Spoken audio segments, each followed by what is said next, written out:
O vídeo já vai começar, mas antes, não se esqueça de se inscrever e ativar as notificações.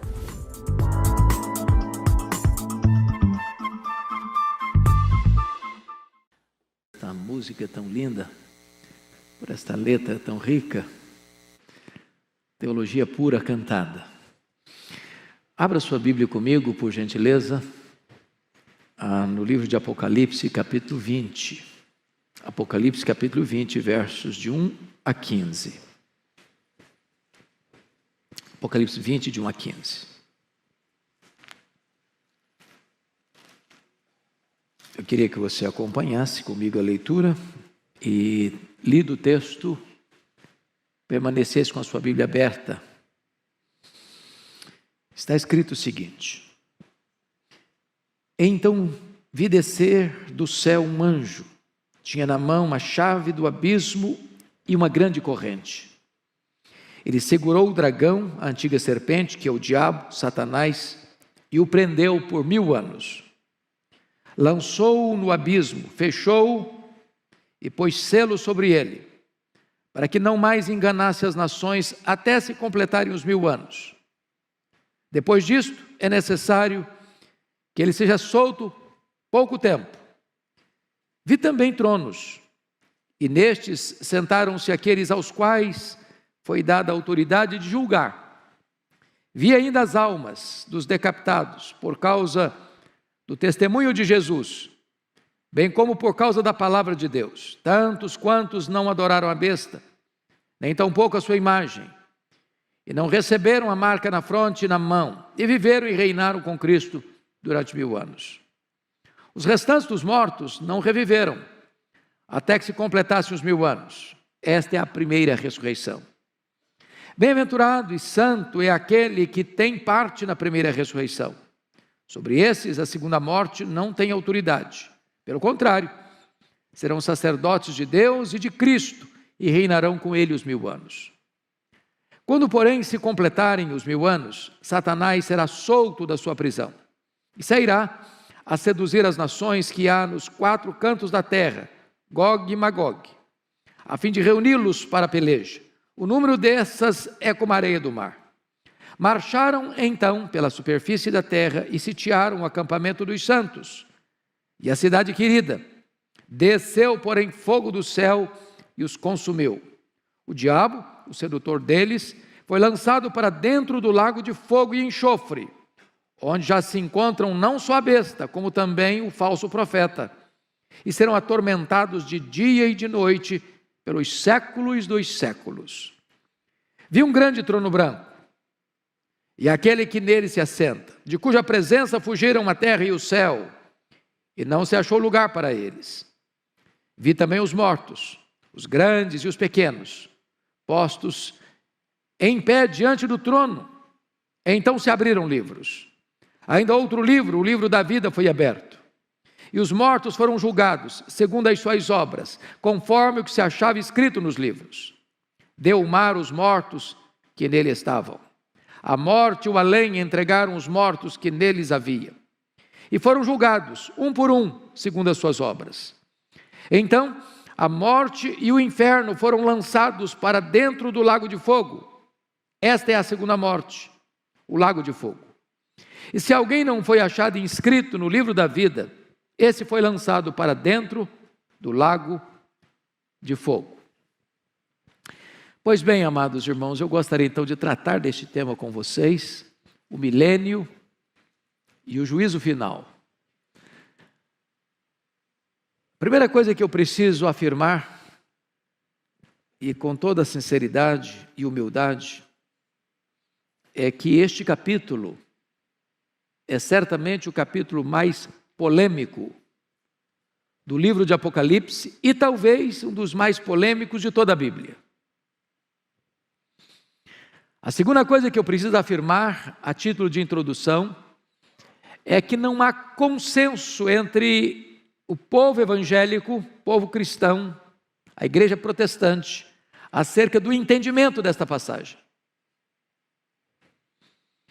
Por exemplo, os chamados pré-milenistas entendem que o milênio relatado neste capítulo sucede cronologicamente ao registro do capítulo 19, que fala da segunda vinda de Cristo.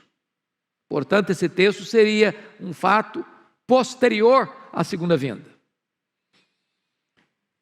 Para os amilenistas, que entendem que o livro de Apocalipse não é um livro que segue uma linha cronológica linear, que parte do ponto 1 ao ponto 10, ou ponto 0 ao ponto 10, mas que o livro de Apocalipse, ele é entendido em seções paralelas e progressivas, e que as mesmas verdades são apresentadas em telas diferentes. E nós teríamos 7 sessões paralelas, quais sejam: capítulo 1 a 3, os 7 candeeiros; capítulos 4 a 7, os 7 selos; capítulos 8 a 11, as 7 trombetas; capítulos 12 a 14, o quarteto do mal, o dragão, o anticristo, o falso profeta e a Babilônia; capítulos 15 e 16, as 7 taças da ira de Deus; capítulos 17 a 19, a queda do quarteto do mal por ordem inversa; e capítulos 20 a 22, a cena do reinado das almas, a prisão de Satanás e o juízo final, e os novos céus e a nova terra. De tal forma que, na perspectiva amilenista, o capítulo 20 não sucede cronologicamente ao 19, mas retorna à primeira vinda de Cristo. Como o capítulo 11, por exemplo, encerra com a segunda vinda, e o capítulo 12 começa com o nascimento de Cristo. Então, é preciso entender que, para a perspectiva que eu vou abordar com os meus amados irmãos, o milênio não é algo que sucederá à segunda vinda, mas o milênio ocorre como um número simbólico que é uma descrição de todo o período entre a primeira e a segunda vinda de Cristo. A interpretação de um milênio literal enfrentaria algumas dificuldades que eu gostaria de levantar. Primeiro, nós não encontramos essa ideia em nenhum dos 4 evangelhos. Nós não encontramos essa ideia em nenhuma das cartas de Paulo. Nós não encontramos essa ideia em nenhuma das cartas gerais. Nem no livro de Hebreus, nem em Tiago, nem em Pedro, nem em João, nem em Judas. Portanto, a ideia de um milênio literal não é respaldada pelo Novo Testamento. Apenas aparece aqui em Apocalipse 20. Segundo, o milênio fala de Cristo reinando fisicamente neste mundo. Essa é a ideia que se tem de milênio. Quem pensa no milênio literal. Mas a Bíblia toda nos informa que o reino de Cristo não é político, não é físico, não é terrenal, mas é um reino espiritual. O meu reino não é deste mundo, disse Jesus. Terceiro, a ideia de um milênio na terra restabelece a ideia da preeminência dos judeus e reintroduz aquela distinção entre judeus, Israel e igreja.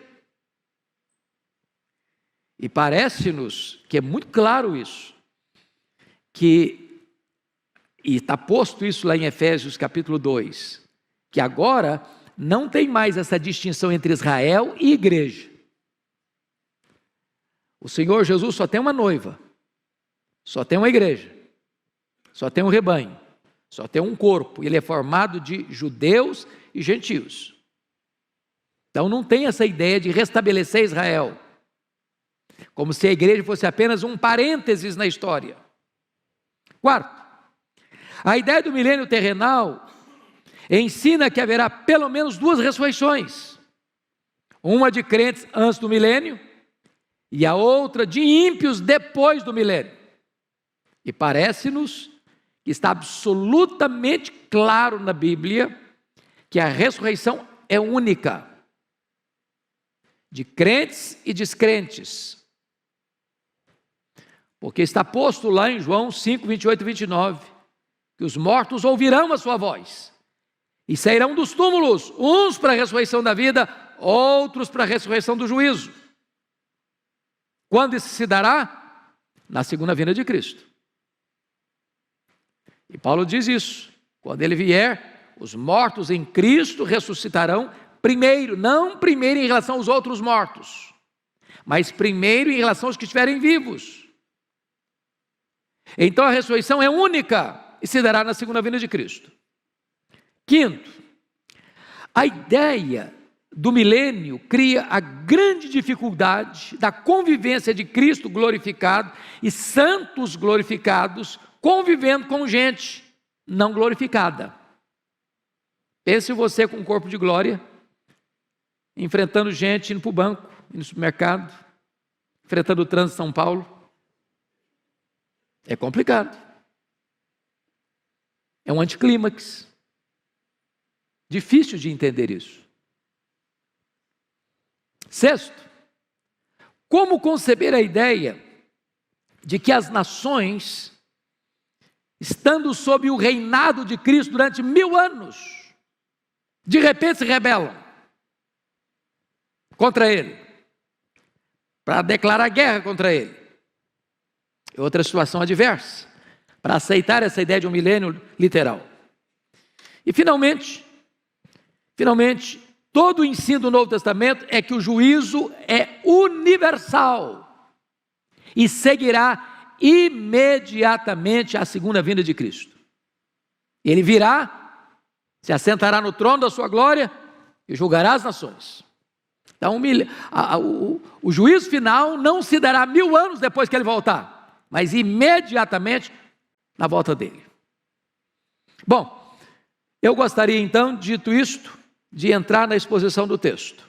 E peço que você, com a Bíblia aberta, me acompanhe, porque eu quero tratar de quatro quadros distintos aqui. Primeiro, a prisão de Satanás, dos versos 1 a 3. O que significa a prisão de Satanás?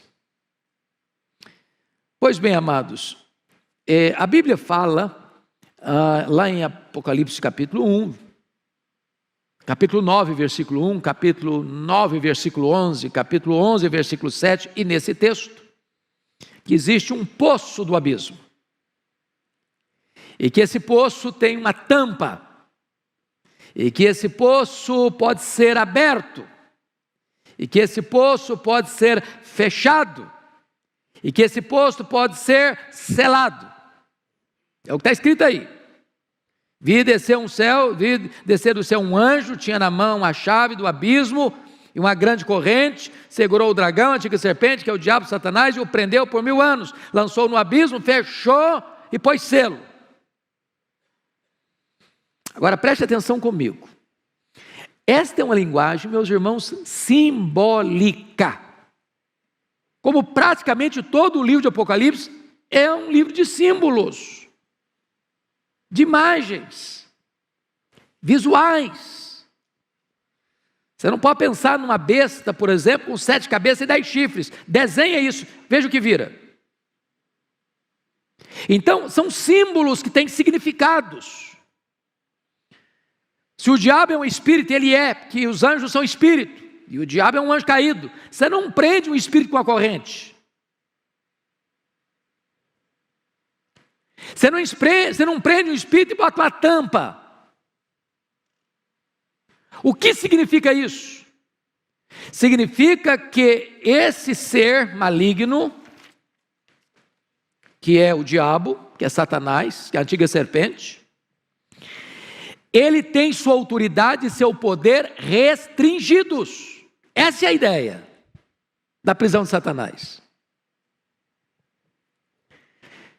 Não significa, entretanto, que Satanás está inativo, mas está limitado. Nas palavras de Lutero, Satanás é um cachorro na coleira de Deus. Ele só pode ir até onde a coleira o permite ir e não 1 centímetro a mais. Deus põe limites. Limites. E qual é o limite que foi imposto a ele? Confira comigo o verso 3.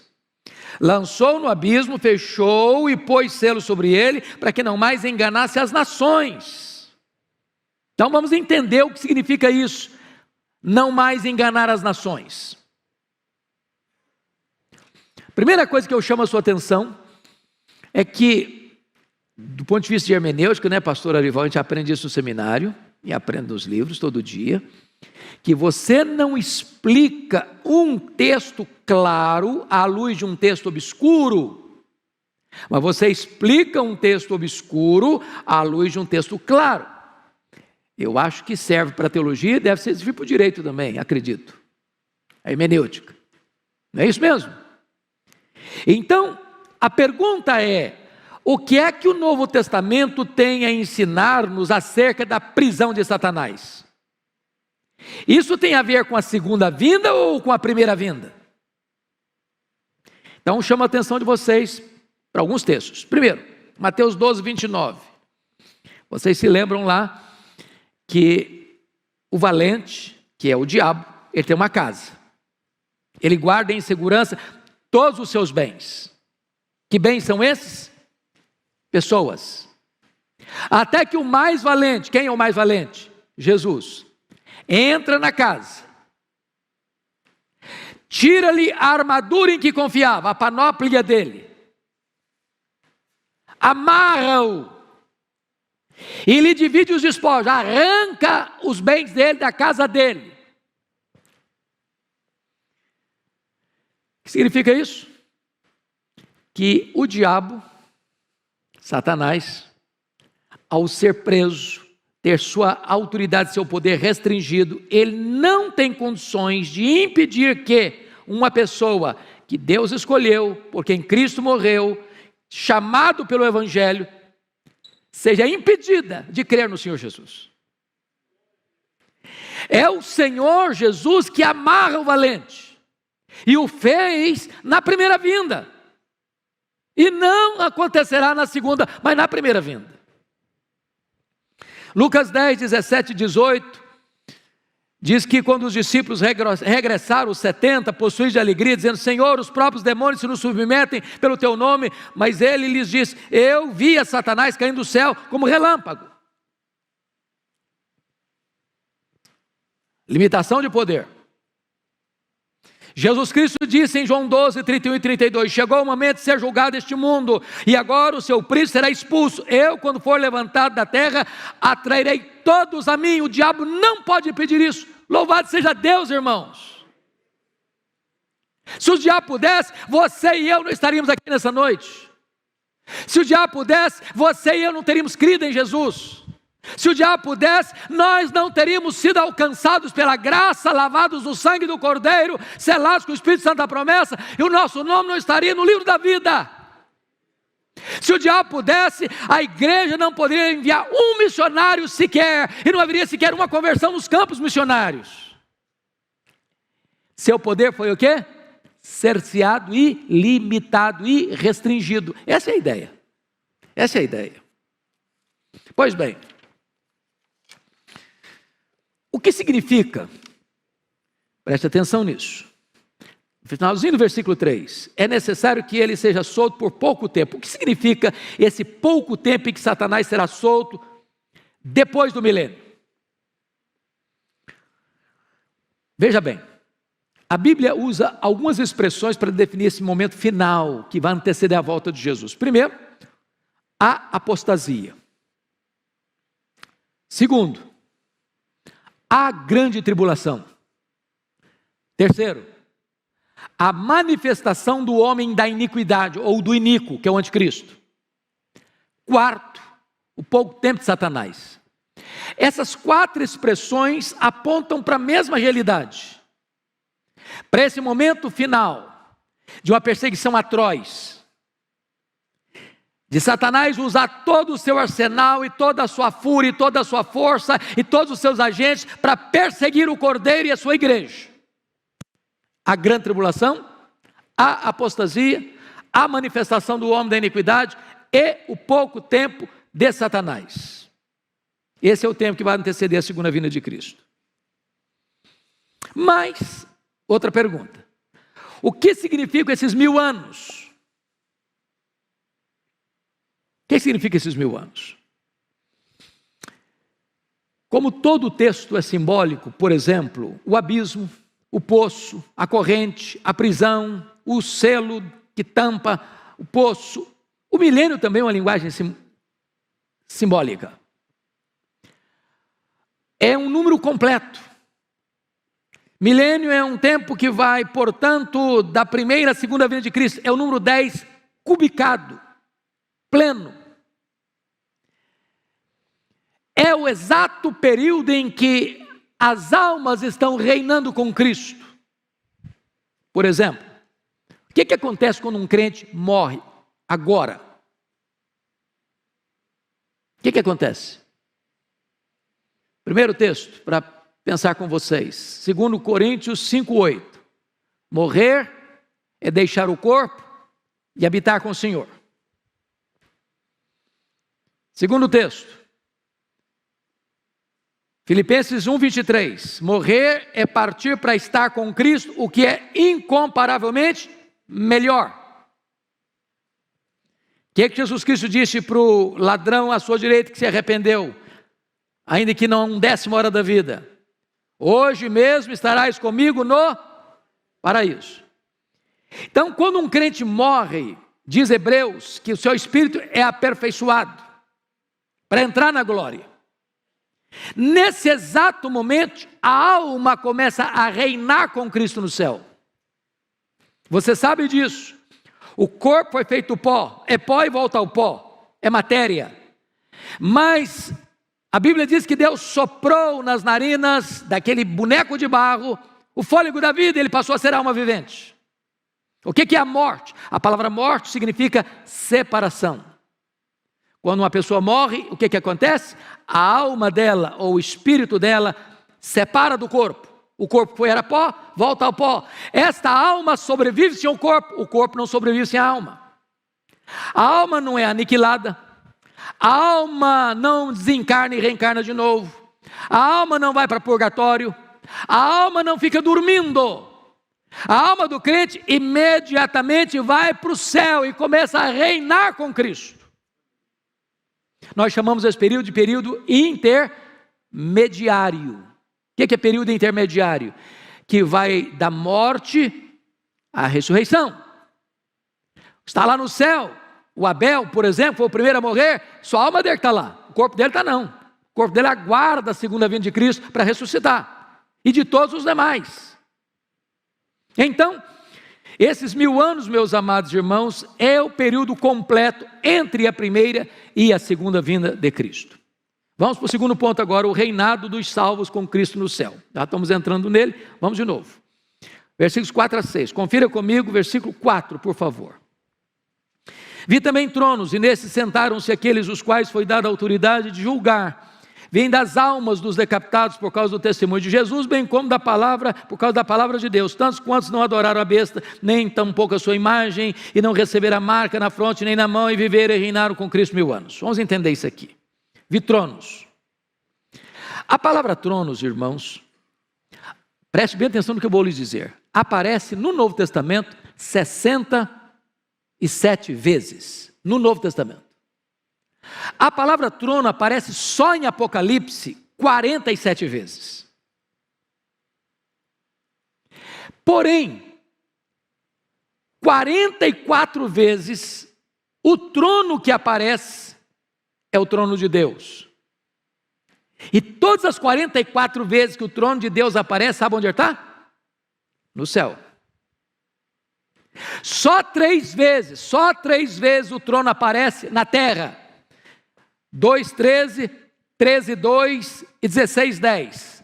E todas as 3 vezes que ele aparece na terra, ele é o trono do anticristo e o trono do diabo. Portanto, esse reinado aqui de 1000 anos não é na terra. Não é na terra. Não é um milênio aqui. Ele está tratando desse período em que as almas, não são os corpos, são as almas que estão reinando. Estão reinando. Aquelas mesmas almas lá do capítulo 6, versículo 9, que estão debaixo do altar clamando. Até quando, Senhor? Então é muito importante entender isso. As almas estão reinando com Cristo lá no céu. Abel está reinando com Cristo lá no céu. Seu papai, sua mamãe, seu vovô, sua vovó, que já morreram em Cristo, que já estão com Jesus, estão reinando com Ele lá. Qual é a missão daqueles que estão reinando com Cristo lá? Primeiro, veja você, que eles estão assentados em tronos. Versículo 4, que essa é a verdade bíblica. A Bíblia diz que os santos vão julgar as 12 tribos de Israel, está lá em Mateus 19, 28, que os santos vão julgar o mundo, está lá em 1 Coríntios capítulo 6, versículo 2, e vai julgar os anjos, está lá em 1 Coríntios capítulo 6, versículo 2. E Jesus prometeu à igreja de Laodiceia o seguinte: ao vencedor dar-lhe-ei sentar-se comigo no meu trono, como eu venci, sentei com meu Pai no seu trono. Então você e eu vamos assentar em tronos, para julgar. Julgar quem?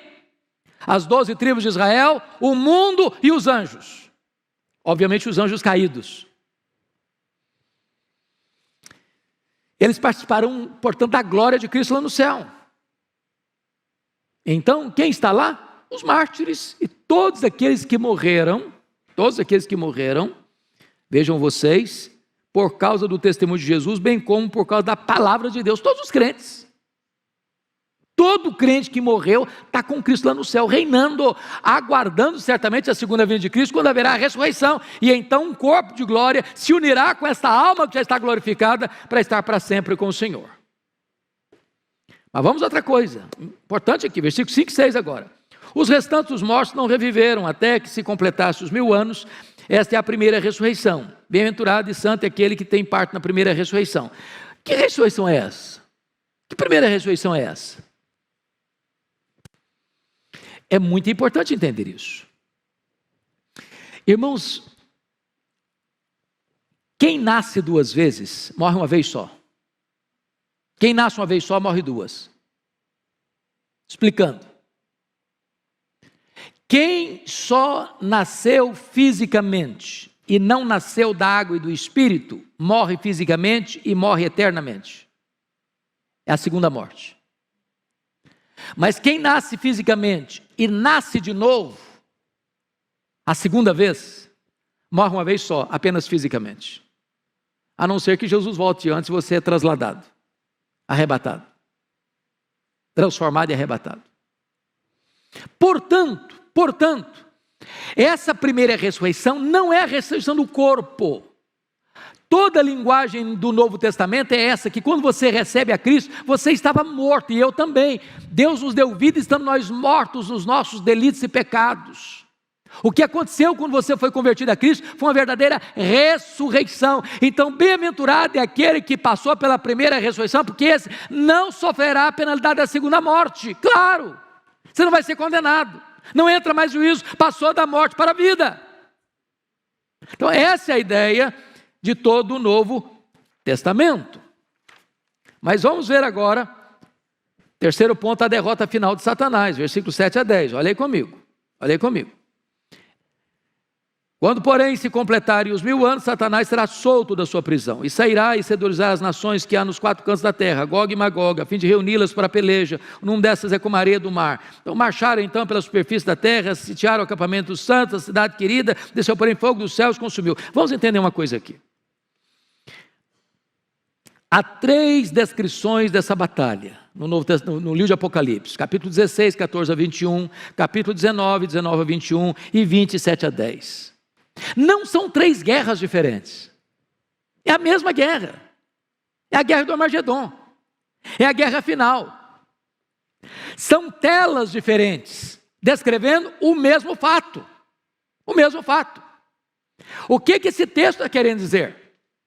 É que antes de Jesus voltar, irmãos, não esperem num otimismo irreal que o mundo vai melhorar, que nós vamos viver aqui num shopping center, com ar-condicionado. A coisa está pegando, e vai pegar mais.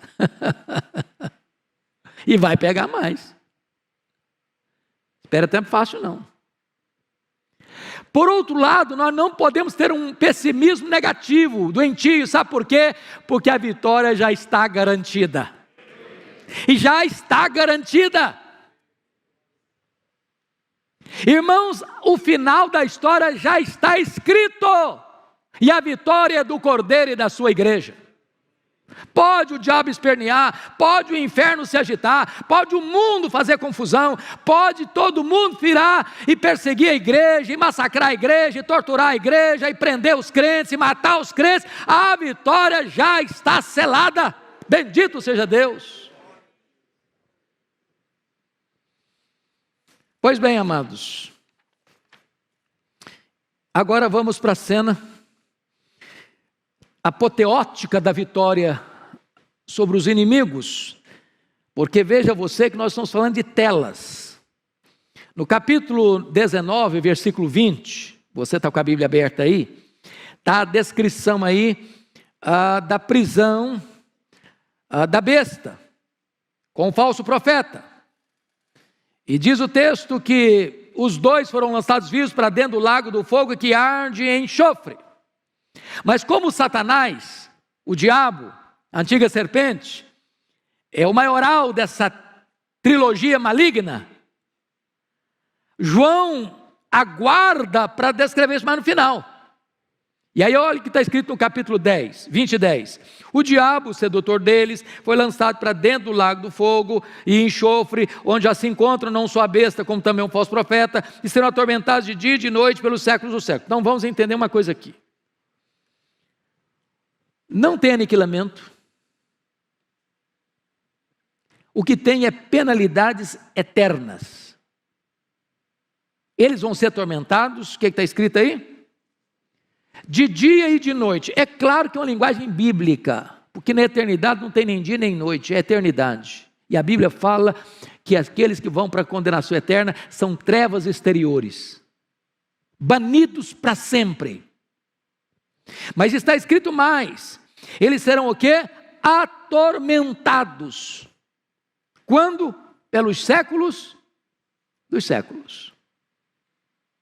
Entenda isso, que o diabo não é rei nem no inferno. Ele vai ser atormentado no lago de fogo para sempre e sempre e sempre. Então tem muita gente enchendo a bola do diabo como se ele fosse o comandante, que ele mandasse, que ele reinasse, que lá ele faz... Não, ele vai ser atormentado. Bom, agora vamos para a cena do juízo final, versos 11 a 15, que é o último ponto que eu quero destacar. Primeiro, Cristo se assenta no trono como juiz. Olha o verso 11. Vi um grande trono branco. Obviamente, grande porque é o trono do universo. Julgar todas as nações. Ele é ao mesmo tempo universal e ele é também individual. Branco porque ele é um espelho da santidade e da justiça.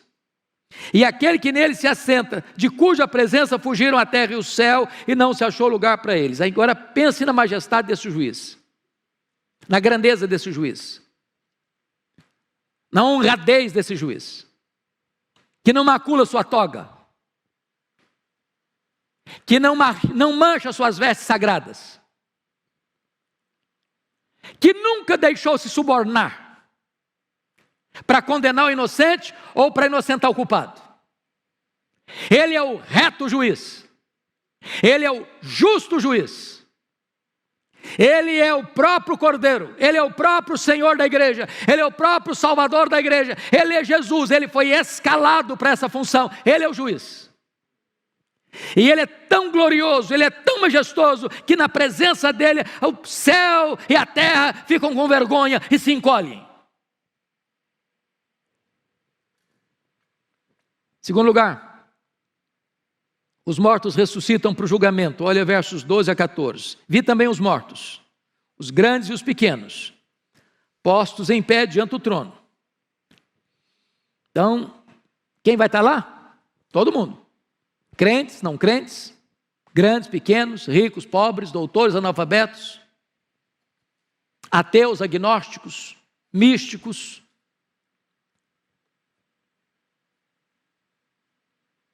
filósofos, pensadores, religiosos, todos estarão lá, de pé, para escutar a sentença. Que mais? Confira comigo. Então se abriram livros, e ainda outro livro, o livro da vida foi aberto, e os mortos foram julgados segundo as suas obras, conforme o que se acha escrito no livro. Então, vamos entender isso aqui, meus irmãos, vamos entender isso aqui. É universal, mas é individual. Cada um vai ser julgado com justiça, porque é o que estiver escrito nos livros. Não vai ter invencionice lá, não vai ter acusação falsa lá, não vai ter, não, mas não é bem assim, não foi isso que aconteceu. Está escrito. Está escrito. O que está escrito? O que está registrado lá nesses livros que vão ser abertos? Primeiro, as nossas palavras. Vamos dar conta no dia do juízo por todas as palavras frívolas que proferimos. Nesse quesito, quem se salva? Ninguém. Deixa eu só fazer um checklist breve e rápido aqui. Alguma vez você já falou mal dos outros? Já espalhou fake news também? Você já xingou alguma vez? Já contou alguma piadazinha meio sem graça? Ficou com vergonha depois, mas contou? Já se destemperou emocionalmente, já perdeu o controle emocional, já falou asneira? Bom, se você falar para mim que nunca, eu vou duvidar da sua honestidade. Então, nesse quesito, culpado. Segundo quesito, vai estar escrito lá no livro. Nossas obras. O que você fez, seu pai não viu, sua mãe não viu, sua mulher não viu, seu marido não viu, seus filhos não viram, seus amigos não viram, seu pastor não viu, sua igreja não viu, nem a lei viu. Você fechou a porta do quarto, apagou a luz. Mas Deus estava lá. Está escrito. Você não lembra mais, mas está escrito. Apagou da minha memória, mas está escrito. Terceiro, então nesse quesito, quem se salva? Ninguém. Terceiro quesito do julgamento. As nossas omissões. Se você sabe que deve fazer o bem e não faz, você está pecando. Diz a Bíblia que se você guardar toda a lei e tropeçar num único ponto, você é culpado da lei inteira. Sabe por quê? Porque a lei exige de você perfeição. Perfeição. Maldito é aquele que não perseverar em toda a obra da lei para cumprir. Então você está dentro da sua casa, não falando mal de ninguém, não fazendo mal para ninguém, cometendo um pecado de omissão. Nesse quesito, todos culpados. Quarto elemento do julgamento, os livros vão ser abertos. Os nossos pensamentos. Deus vai julgar o segredo do coração dos homens. Passam pela sua cabeça mais de 10.000 pensamentos por dia. E se Deus quisesse nesta noite fazer o que fez lá na época de Daniel e botar nessa tela ali o que você e eu pensamos essa semana, nós sairíamos daqui com a cara coberta de vergonha. Nesse quesito, culpados. Qual é a pessoa que vai ser salva pelas obras? Quem vai ser salvo pelas obras? Ninguém. Ninguém. Mas veja você, que então esse julgamento é o quê? Justo. Ninguém vai poder se espernear no tribunal de Deus. Não, eu mereço. Não, eu pratiquei o que é certo. Eu não mereço ir para o inferno. Não, merece sim. Merece sim. É justo. Não vai se tirar o mérito de ninguém. Mas todos são culpados.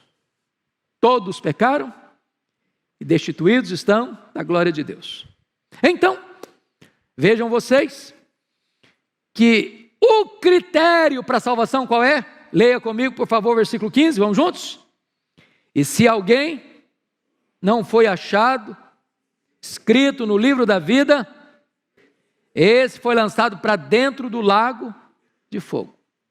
Mas vamos ler o texto na outra perspectiva. Se alguém foi achado inscrito no livro da vida, esse não foi lançado para dentro do lago do fogo. Bendito seja Deus. Mas como é que o seu nome vai aparecer no livro da vida? É por aquilo que você fez? Não. É por aquilo que Deus fez por você em Cristo Jesus. Você foi salvo pela graça, eu fui salvo pela graça, nós fomos salvos pela graça.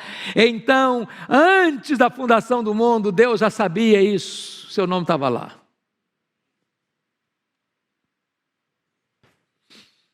E aí você, em vez de ser lançado no lago do fogo, você vai ser convidado para as bodas do Cordeiro. Vai entrar para uma festa que nunca mais vai acabar. E você vai reinar com Cristo. Você vai se alegrar em Cristo. Você vai conhecer a Cristo. Você vai fruir a presença de Cristo. E você vai desfrutar da bem-aventurança eterna. Mas eu quero concluir olhando com você o versículo 14. Então a morte e o inferno foram lançados para dentro do lago do fogo de enxofre. Ou melhor, para dentro do lago de fogo. Esta é a segunda morte, o lago de fogo. Como é que você vai entender isso? A morte é o estado, e o Hades e o inferno, ou Hades, é o lugar. A morte é o estado, o Hades, o inferno, é o lugar. A Bíblia diz que a morte é o último inimigo a ser vencido. E o inferno aqui, que é Hades, preste bem atenção nisso, é exatamente o lugar onde os ímpios são atormentados no estado intermediário. Lembra lá da parábola que Jesus contou, Lucas 16? E o rico, no inferno, estando em tormento, clamou: Pai Abraão, manda Lázaro que molhe o dedo em água e bota aqui na minha língua para refrescar-me. Depois da segunda vinda e do juízo, não haverá mais separação entre corpo e alma, nem no céu, nem no inferno. E a vitória de Cristo sobre os seus inimigos será completa e final. Quem vai estar lá? 19 e 20, o anticristo e o falso profeta. 20 e 10, quem vai estar lá? O diabo. Quem vai estar lá? 20 e 14, a morte e o inferno. Quem vai estar lá? Finalmente, 20 e 15, todo aquele cujo nome não está escrito no livro da vida. Os que não creram. A próxima cena do juízo é esta: vi novo céu e nova terra, os quais habita a justiça. O tabernáculo de Deus vem habitar com o povo, com o seu povo, e nós estaremos para sempre com o Senhor, desfrutando das bem-aventuranças eternas. Irmãos, a palavra de Deus é tão linda, é tão rica, é tão majestosa, é tão consoladora para o nosso coração. E eu queria concluir hoje com uma pergunta, muito solene, e a pergunta é esta: você que está aqui hoje, que veio aqui hoje, você está preparado para este grande dia?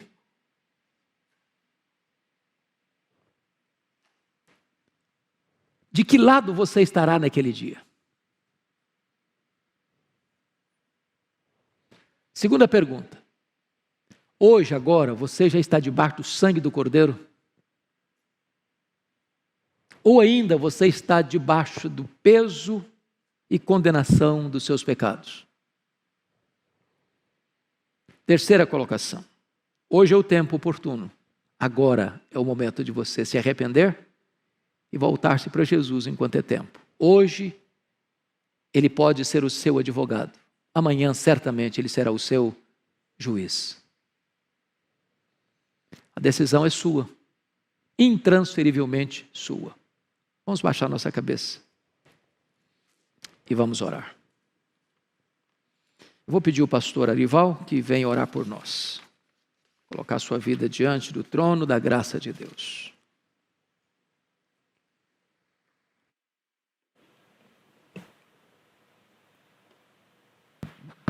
Vamos ficar de pé, irmãos? Esse é o sermão que tira o sono de alguns e dá sono para alguns, né? A decisão é sua, onde você quer passar a sua eternidade. Senhor Deus, olha com graça e com misericórdia para nós aqui nessa noite. O Senhor é o Deus soberano, o Senhor nos escolheu, o Senhor já concretizou a nossa salvação em Cristo Jesus. O Espírito Santo já converteu e convenceu muitos aqui de pecados. Mas tu sabes, aqueles que ainda não tiveram a oportunidade de tomar uma decisão, de receberem a Ti como único e suficiente Salvador. Pai, que essa noite, que esse sermão possa impactar a mente e o coração de todos que estão aqui e daqueles que estão nos assistindo pela internet. Não por medo, mas por necessidade. Não por temor, mas por compreensão. Que o Teu Santo Espírito nos converta nessa noite. Que o Teu Santo Espírito nos dê convicção de pecado. Que o Teu Santo Espírito nos mostre a justiça que há em Cristo Jesus. Converta-nos e seremos convertidos nessa noite. Sara-nos e seremos curados aqui nessa noite. Faz isso, Senhor, para o louvor do Teu nome, para o louvor da Tua glória. Em nome de Jesus. Amém.